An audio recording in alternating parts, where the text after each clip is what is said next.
major determining factor in how your life works out. Philosophy. To form our philosophy, you got to think. You got to use your mind. You got to process ideas. And this whole process over a lifetime, starting way back here when we were children, schools that we've attended, our parents, our experiences, all this stuff that we've processed by the thinking process helps to develop our philosophy. And in my opinion, each person's personal philosophy is the major factor in how your life works out. Here's what I called it in that last presentation when I was here. It's called the set of the sail. Each person's personal philosophy is like the set of the sail. Now, I used to think it was circumstances that ordered my life. If someone would have asked me at age 25, Mr. Rohn, how come you're not doing well? Pennies in your pocket, creditors calling, nothing in the bank, behind on your promises to your family, you live in America, 25 years old, got a beautiful family, every reason to do well, and things are not going that well for you. What is wrong here? It would not have occurred to me to blame my philosophy. I mean, it would not have occurred to me. Saying, well, I got this lousy philosophy, and that's how come I got pennies in my pocket and nothing in the bank, and things aren't working well. That would not have occurred to me. I found it much easier to blame the government. Much easier to blame the tax problem. I used to say taxes are too high. Top tax rate when I first started paying taxes, 91%. Back then, when your income reached a certain level, all your income over that, 91%. So I used to say that's too high. Now, the top tax rate's about 33%. But people are still saying what? Taxes are too... See, but you can't use that anymore. If it's gone from 91 to 33, how could it be too high? Come on. I threw all that old excuse stuff away. Some people found it, though, and they're using it these days. My old list. I used to blame the traffic, the weather, used to blame circumstances, right? People say I'm too tall, I'm too short, I'm too old, I was raised in obscurity, raised on a farm, parents of modest means, all the stuff. If you were to ask me, how come you find yourself here, Mr. Rohn, age 25, living in America, land of abundance and opportunity, pennies, zero in the bank, not doing well, creditors calling, it would not have occurred to me to blame my philosophy. I found it easier to blame the company policy. I used to say, if this is all they pay, how do they expect you to do well? So I figured that, you know, my future was going to be tied to what everybody else was arranging, the economy and, right, interest rates. I used to say things cost too much. That was my whole explanation, not my philosophy, until my teacher taught me better that this is where the problem was, my own personal philosophy. Here's what's exciting about each person's personal philosophy. That's what makes us different than dogs and animals and birds and cats and spiders and alligators. That's what makes us different than all other life forms. The ability to think, the ability to use your mind, the ability to process ideas, and not just operate by instinct. In the winter, I'm telling you, the goose can only fly south. What if south doesn't look too good? Tough luck. It can only fly south. But see, human beings are not like a goose, can only fly south.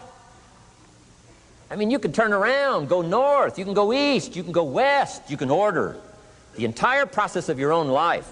And we do that by the way we think. We do that by exercising our mind. We do that by processing ideas and come up with a better philosophy, a better strategy for our life, goals for the future, okay? Plans to achieve those goals. All this comes from developing our philosophy. Philosophy helps us to process what's available. Well, when we get here, we got seed, and we got soil, and we got some rain, and we've got some what? Sunshine, and we've got some seasons, and what? The miracle of life. Now, the key is, what do you do with all this stuff?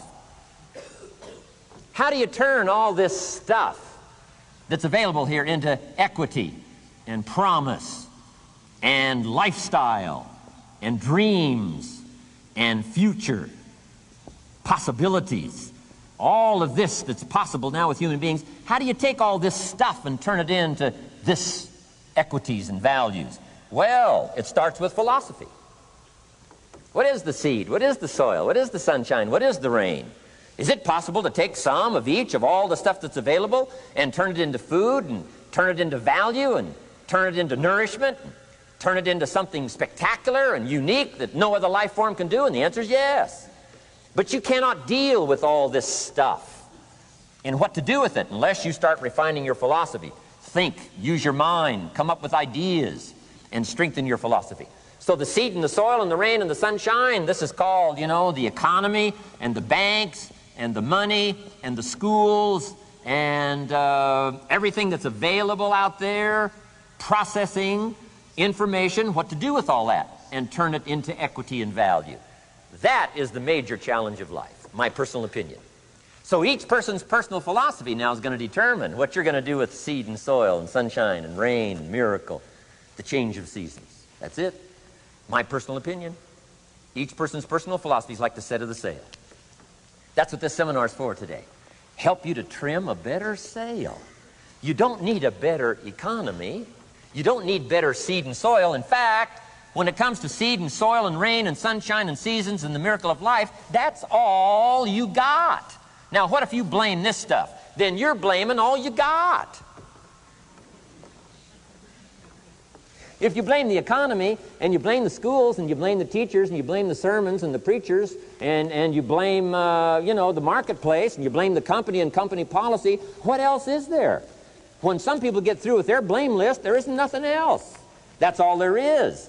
And if you blame the only thing you've got to work with, I'm telling you, it's called mistake colossal. In not understanding that that's all you've got to work with. And if this is all you've got to work with, then you don't change the seed, and you don't change the soil, and you don't change the rain, and you don't change the sunshine, you don't change the seasons.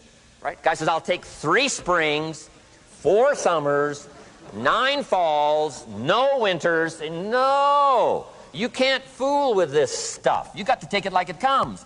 Then what do you change to make your life work well? You got to start with your philosophy. Guess what I had to do at age 25 in order to change my own future? I had to change my mind. I had to change my thinking. I had to change my philosophy. I was messed up on what was causing my problem. And once I got that straightened out, that all the stuff I blamed, the government and taxes and the marketplace and the economy and things cost too much, negative relatives, cynical neighbors, once I got rid of that and started going for where the real problem was, which was me, I'm telling you, my life exploded into change. My bank account changed immediately. My income changed immediately. My whole life took on a whole new look and color immediately. And the early results I got from making these philosophical changes tasted so good, I've never stopped the process from that day until this. And I'm telling you, with a little consideration of the refinement of your sail, by setting a better sail, refining your philosophy, your whole life can start to change from today on. You don't have to wait till tomorrow. You don't have to wait till next month. You don't have to wait till spring. You can start this whole process immediately. I recommend it. Now, some people do so little thinking, they don't even have their sail up. I mean, you can imagine where they're going to wind up at the end of this week, at the end of this month, at the end of this year. Now's the chance to change, process all this information. So number 1 is philosophy.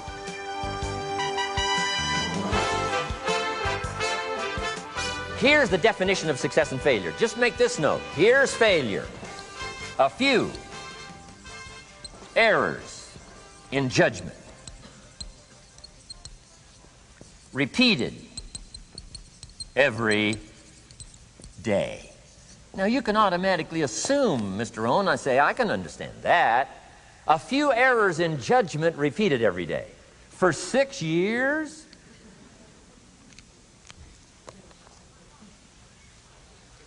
I'm with my father. I think I told this story the last time I was here. My father, 88 years old, he's never been ill, still hasn't retired. Not long ago, midnight, we're getting ready to go to bed. We've drilled a new well, got some extra water, got some more acres going. He's all excited. At midnight, we're getting ready to go to bed. My father's eating what he calls his midnight snack. A little bite to eat before you go to bed. Don't have to go to bed hungry. And I'm watching him eat this midnight snack. Guess what he had? An apple, a few graham crackers, and a glass of grapefruit juice. I said, no wonder my father's so healthy. My mom taught us all those good health practices. Taught me when I'm growing up, right? I'm an only child. I've never been ill. Passed the big 5-0 some time ago. My 2 daughters, 32, 33, never been ill. My grandkids, never been ill. I'm telling you, the legacy lingers on. As I watched my father have this midnight snack, suddenly occurred to me. I know that's part of it. An apple, what? A day. That's gotten to Dallas-Fort Worth, right? An apple. An apple a day keeps the doctor away. Good question for this intelligent audience. What if that's true? You say, well, Mr. Rohn, if that's true, that would be easy to do. Then what's the problem? It's easy not to do. It's easy not to adopt it as your own personal philosophy. Or the guy messed up the saying. Guy says a Hershey bar a day. Say, no. No. You've been watching too much television. It is not Hershey bar. You got to be smarter in philosophy than to fall for the Hershey bar a day when it's an apple a day. You got to be smarter than that. And if you make that kind of an error in judgment every day for 6 years, I'm telling you, it'll accumulate into disaster. Sometimes the first year you say, well, you know, I'm so healthy now, what difference is it going to make? You got to be smarter than that. Just because disaster doesn't fall on us at the end of the first day doesn't mean disaster isn't coming. You got to be so smart that you look down the road and say, will the errors in my present judgment of philosophy, what's that going to cost me in 1 year, 6 years, 1 month, 6 months? I'm telling you, the money cost and the health cost and the success cost is too gigantic if you'll look down the road a little ways and say, are there errors in my current judgment like an apple versus a Hershey bar? Is that just a good illustration of some of the rest of my errors in judgment? If it is, that's where I found myself at age 25. I started working when I was 19. I met my teacher who helped turn my life around when I was 25. That's 6 years.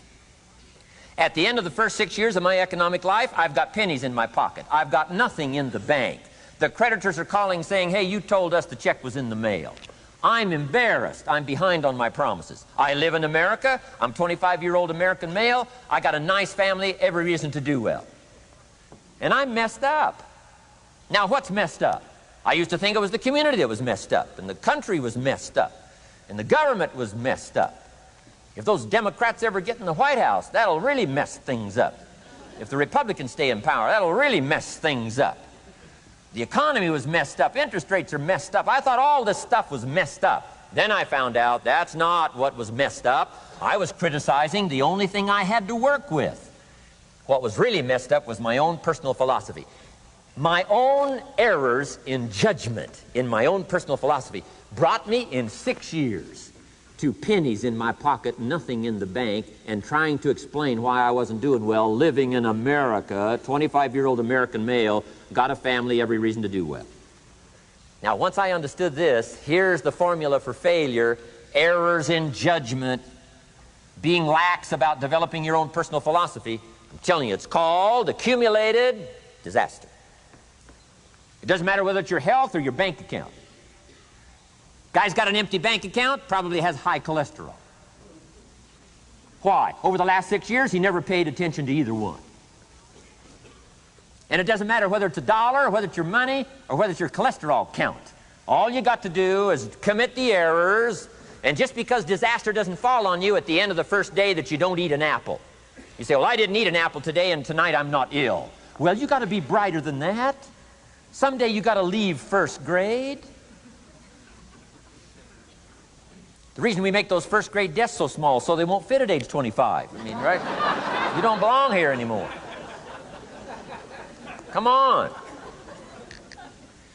Now let me give you the secret to success. The formula for failure: a few errors in judgment repeated every day for 1 month starts the weakness, starts the disaster process. You can imagine what happens in 6 years. Now here's the formula for success: a few simple disciplines practiced every day. And you've started a whole new process called a whole new life. A few simple disciplines practiced every day. And if you decide today to go for the apple instead of the Hershey bar, I'm telling you, you have begun the process of turning your life around. And if you keep up that process, not only with your health habits, but with your money habits and with your communication habits, with your sales habits and management habits and every other habit that you've got, if you'll start that process, eliminate the errors and replace it with disciplines practiced, I'm telling you, you can start this process of life change immediately. After today, you don't ever have to be the same again. Only by choice. You don't have to walk out of here the same as you walked in today. Only by choice. You can start a whole new process. And you say, well, Mr. Rohn, is it that simple? Yes, it's that simple. Where else would you start but with an apple? You don't have to start with something staggering. What if you should be walking around the block for your good health and you don't? What'll that do in 6 years? I'm telling you, the word is disaster. You could and you should and you don't. Here's an even stronger word. You won't. I mean, don't might mean you're careless. Won't probably means you're stubborn. And either one's called disaster. Could, should, don't. I'm telling you, that's why at the end of 6 years, I found myself with pennies in my pocket, nothing in the bank, creditors calling. Could, should, won't. Could, should, don't is called disaster. Now, how do you change all that? The next 6 years, I got rich. The next 6 years, I became a millionaire. By the time I'm 31, I'm a millionaire. How about that? You say, well, Mr. Rohn, what happened? Well, strangely enough, during that second 6 years of my economic life, the government was about the same. I'm telling you, taxes were about the same. My negative relatives were the same. I'm telling you, the economy was about the same, and prices were about the same, and everything else was about the same.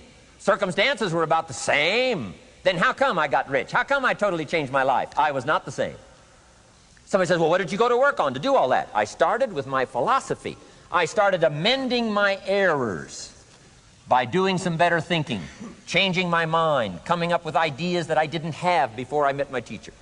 And once that whole process started for me, I'm telling you, I changed my whole life. Within a 6-year period, I was never the same. And I've kept up that process all these years. One of the reasons why I'm here is to continue my craft. I don't want the day to come someday somebody says, you should have heard Jim Rohn 10 years ago when he was really terrific. Guess what I want people to say? I heard him 10 years ago, but you should hear him now. I'm telling you, the man works on his craft. I'm telling you, the man's done some extra reading. I'm telling you, the man doesn't miss a trick. I'm telling you, he's worked hard on himself. That's why he's able to deliver like he does. The same thing can happen for you as a teenager. It can happen to you as a mother, as a father, as a business person, as a salesperson, running a business. Doesn't matter. Management, wherever you find yourself. This is the process called personal change. And what I say to start with is start with your own philosophy. Your philosophy is going to determine whether or not you go for the disciplines or continue the errors that's called potential disaster. And everybody has it within their power. Well, it was so happy for me to find out at age 25, Mr. Shove said, Mr. Rohn, you don't have to change countries. But you do have to change philosophy. And if you'll change philosophy, not country, you can turn around your income, you can turn around your bank account, you can turn around your skills, you can become capable, powerful, sophisticated, healthy, influential, all the other equities that you could possibly want out of your life, using the only stuff there is and not trying to change any of this stuff. Appreciate all of this stuff with all of its ups and downs, with all of its mystery of why it works and sometimes it doesn't work. Don't challenge this. You don't have to ask for another planet. You don't have to ask for another country. Just ask for another book. Ask for another seminar. Ask for another idea. And you can start this whole process of personal life change. Now, I could spend the whole day on philosophy, because that's where it is. If I could get you intrigued with that enough to study it, enough to ponder it, to where you would pick up the commitment like I did and say, hey, as simple as an apple a day, as simple as a walk around the block, why not start right there? If you don't start there, where else are you going to start?